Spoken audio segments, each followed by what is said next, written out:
20টি মৌল এবং মৌলের প্রতীক, মৌলের পারমাণবিক সংখ্যা দেওয়া আছে এবং এগুলি থেকে আমাদের ইলেকট্রন বিন্যাস করতে হয়। যেমন আমি এখানে মৌলের প্রতীক পারমাণবিক সংখ্যা, মৌলের প্রতীক পারমাণবিক সংখ্যা, মৌলের প্রতীক পারমাণবিক সংখ্যা 20টি মৌল এবং 20টি মৌলের পারমাণবিক সংখ্যা লিখে রেখে দিয়েছি। যেমন এগুলিকে মনে রাখার জন্য আমাদের যেমন হাইড্রোজেনের প্রতীক হচ্ছে H, পারমাণবিক সংখ্যা 1, হিলিয়ামের প্রতীক হচ্ছে He, পারমাণবিক সংখ্যা 2। ঠিক একইভাবে আমাদের এইভাবে যতগুলো বিস্ফোরিত hydrogen, helium, lithium, beryllium, boron, carbon, nitrogen, oxygen, fluorine, neon, sodium, magnesium, aluminium, silicon, phosphorus, sulphur, chlorine, argon, potassium এবং ক্যালসিয়াম 20টি মৌলের প্রতীক হচ্ছে এগুলো প্রতীক এবং এগুলো হচ্ছে মৌলের পারমাণবিক সংখ্যা।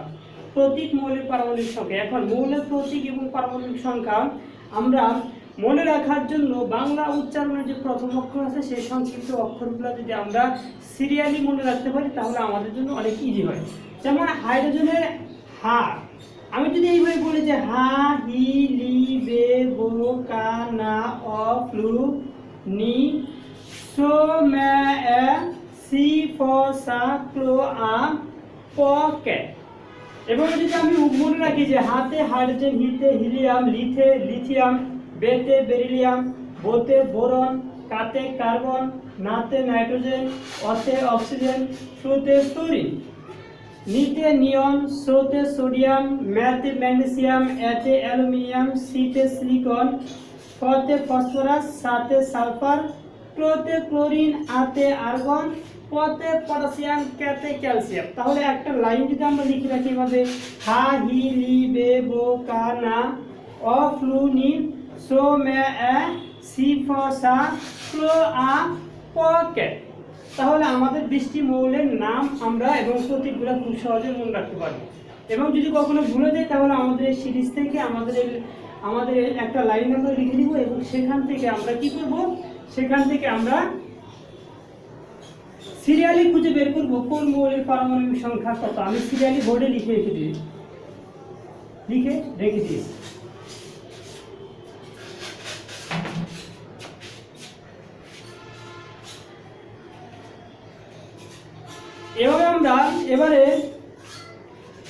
এবার আমরা মৌলের ইলেকট্রন বিন্যাস নিয়ে আলোচনা করব। আমরা কিভাবে মৌলের ইলেকট্রন বিন্যাস করতে পারি। যেমন হাইড্রোজেনের পারমাণবিক সংখ্যা হচ্ছে 1, একে যদি আমরা ইলেকট্রন বিন্যাস করি তাহলে আমরা 1s1। হ্যাঁ, আমাদের যদি আমরা এভাবে যদি আমরা আমাদের আরো একটি সিরিজ মনে রাখা লাগবে, সেটা হচ্ছে 1s, 2s, 2p, 3s, 3p, 3d, 4s।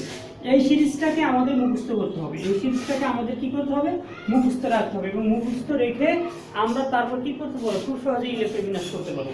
যেমন হাইড্রোজেনের হচ্ছে পারমাণবিক সংখ্যা 1, একে যদি আমরা ইলেকট্রন বিন্যাস করি তাহলে আমাদের কি হবে 1s1। হিলিয়ামের হচ্ছে আমাদের পারমাণবিক সংখ্যা 2, একে যদি আমরা ইলেকট্রন বিন্যাস করি তাহলে আমরা কি লিখতে পারবো 1s2।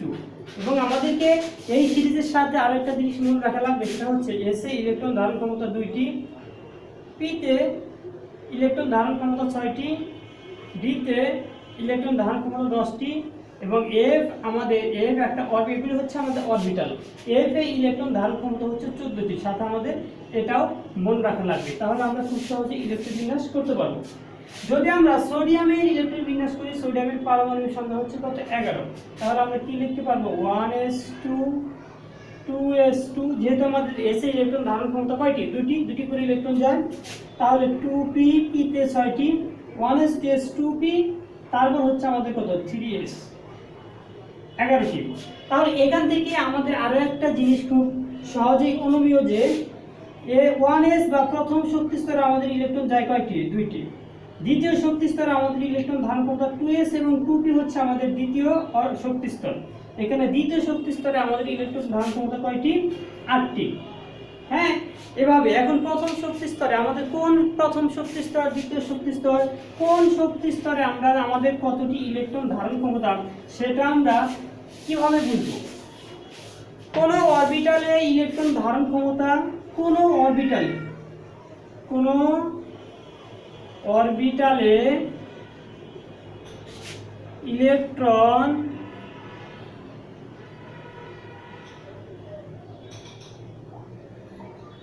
ধারণ ক্ষমতা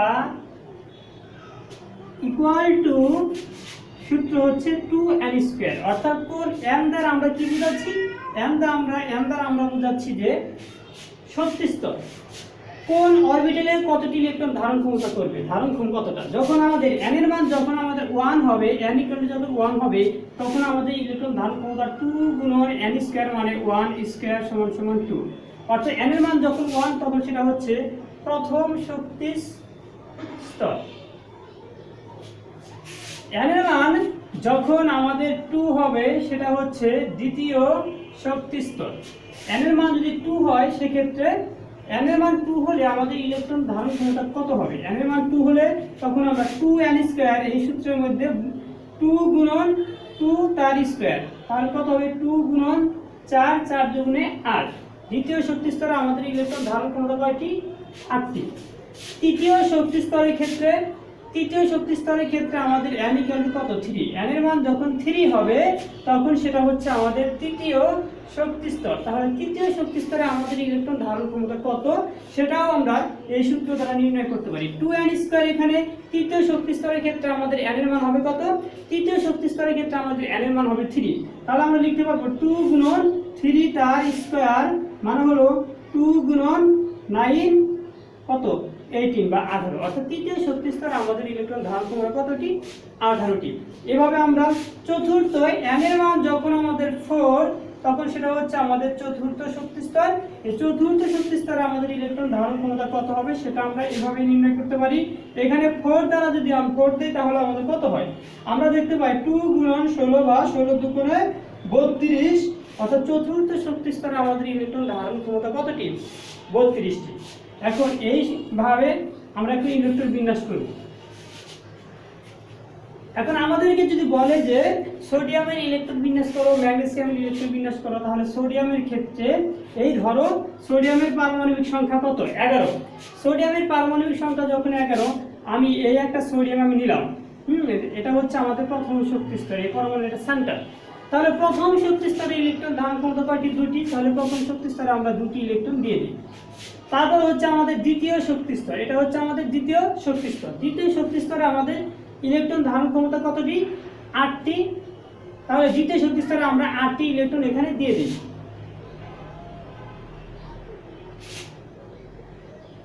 তারপর হচ্ছে আমাদের তৃতীয় শক্তি স্তর। তৃতীয় শক্তি স্তরে আমাদের ইলেকট্রন কতটি ধারণ ক্ষমতা রয়েছে, তৃতীয় শক্তি স্তরে আমাদের ইলেকট্রন ধারণ ক্ষমতা রয়েছে কতটি, 18টি। কিন্তু আমরা জানি যে সোডিয়ামের পারমাণবিক সংখ্যা কত, 11। 11 এর ক্ষেত্রে আমাদের 2 আর 8 এ 10টি চলে গেছে। এখন তৃতীয় শক্তি স্তরে ইলেকট্রন ধারণ ক্ষমতা হচ্ছে কত, 18টি। বাট আমাদের 18টি ইলেকট্রন নেই, আমাদের যতগুলো আছে ততগুলো ইলেকট্রনই তৃতীয় শক্তি স্তরে যাবে। এভাবে আমাদের ইলেকট্রন বিন্যাস করতে হয়। এখন ইলেকট্রন বিন্যাস শেষ করার পরে এখন আমাদেরকে আরেকটা জিনিস জানতে হবে, সেটা হচ্ছে আমরা পরমাণু কখনো কখনো ইলেকট্রন গ্রহণ করে, কোনো পরমাণু কখনো কখনো ইলেকট্রন ছেড়ে দেয়।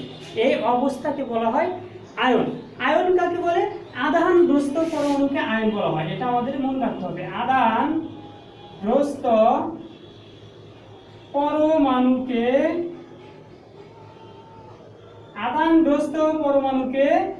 আয়ন বলে।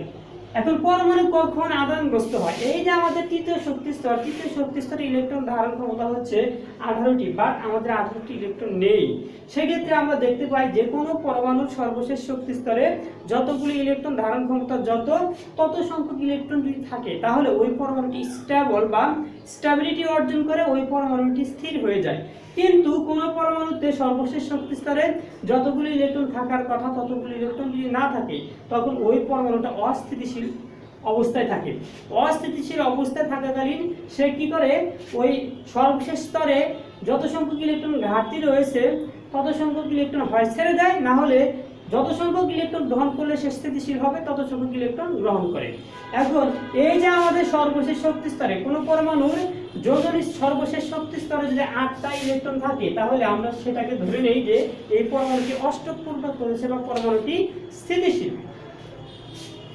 এখন এই যে সোডিয়ামের সর্বশেষ শক্তি স্তরে আমাদের 1টি ইলেকট্রন রয়েছে, যে সমস্ত মৌলের সর্বশেষ শক্তি স্তরে 1টি দুটি তিনটি ইলেকট্রন থাকে ওই সমস্ত পরমাণুগুলো ইলেকট্রন ছেড়ে দেওয়া খুব সহজ।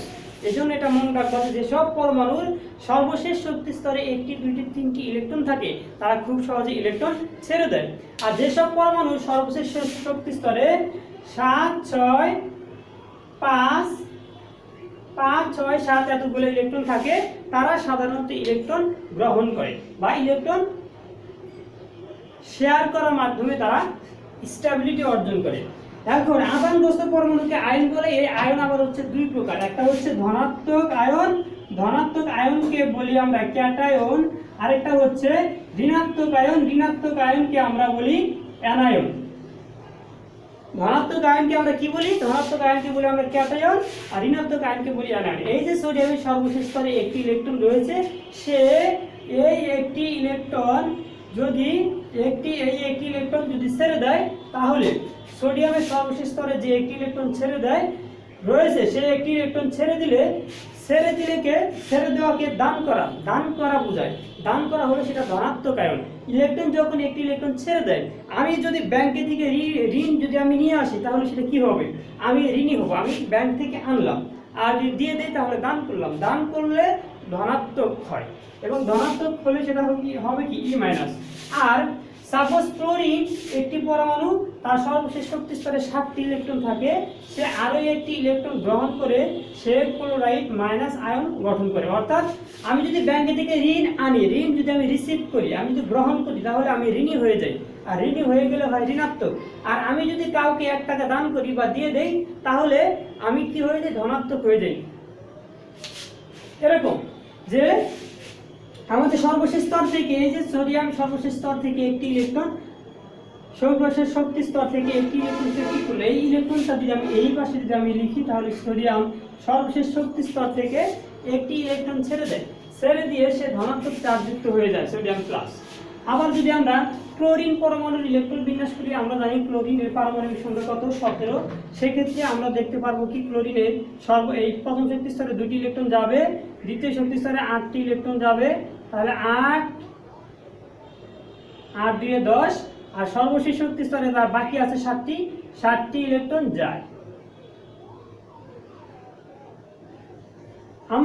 এরা হচ্ছে আমাদের ক্লোরিন। আর এই যে আমরা সোডিয়ামের কে যদি আবার আমরা লিখি, প্রথম শক্তি স্তরে 2টি, দ্বিতীয় শক্তি স্তরে যাবে 8টি, আর তৃতীয় শক্তি স্তরে সোডিয়ামের আছে মাত্র 1টি ইলেকট্রন। তাহলে আমরা দেখতে পাই যে এই যে সোডিয়াম পরমাণু তার সর্বশেষ শক্তি স্তর থেকে একটি ইলেকট্রন যদি ছেড়ে দেয়, তাহলে একটি ইলেকট্রন এখান থেকে কি হবে? চলে যাবে। একটি ইলেকট্রন যদি এখান থেকে চলে যায়, তাহলে আমাদের এই অরবিটালটা আর থাকে না। একটি ইলেকট্রন যদি চলে যায়, তাহলে আমাদের এই অরবিটালটা থাকে না। তাহলে আমাদের এই যে আমাদের পরবর্তীতে আমাদের যে অরবিটালটা থাকে, সে আগের অরবিটালে 8টা ইলেকট্রন থাকে। আবার আমাদের এই যে ক্লোরিন পরমাণু আছে, ক্লোরিন পরমাণু সর্বশেষ শক্তি স্তরে 1টা ইলেকট্রন আছে, 7টি ইলেকট্রন আছে। সেখানে এই যে ছেড়ে দেওয়া 1টা ইলেকট্রন যদি এখানে এসে যদি আমাদের যুক্ত হয়, তাহলে ক্লোরিন পরমাণুটা কি হয়? অষ্টক পূর্ণ করে। সে সোডিয়াম পরমাণু 1টা ইলেকট্রন ছেড়ে দিয়ে তার সর্বশেষ শক্তি স্তরে হয়ে যায় 8টা ইলেকট্রন। ক্লোরিন পরমাণু 1টা ইলেকট্রন ছেড়ে দিয়ে তার সর্বশেষ শক্তি স্তরে হয়ে যায় 8টা ইলেকট্রন। 8টা ইলেকট্রন হলেই কোনো একটা যৌগ গঠন করা সম্ভব। এই সোডিয়াম 1টা ইলেকট্রন ছেড়ে দিয়ে সোডিয়াম প্লাস আয়ন গঠন করে, 1টা ইলেকট্রন ছেড়ে দিয়ে তার সর্বশেষ শক্তি স্তরে হয় 8টা ইলেকট্রন। ক্লোরিন একটা পরমাণু 1টি ইলেকট্রন গ্রহণ করে সে হয়ে যায় ক্লোরাইড আয়ন বা ঋণী, এবং তার সর্বশেষ শক্তি স্তরে হয়ে যায় 8টি ইলেকট্রন।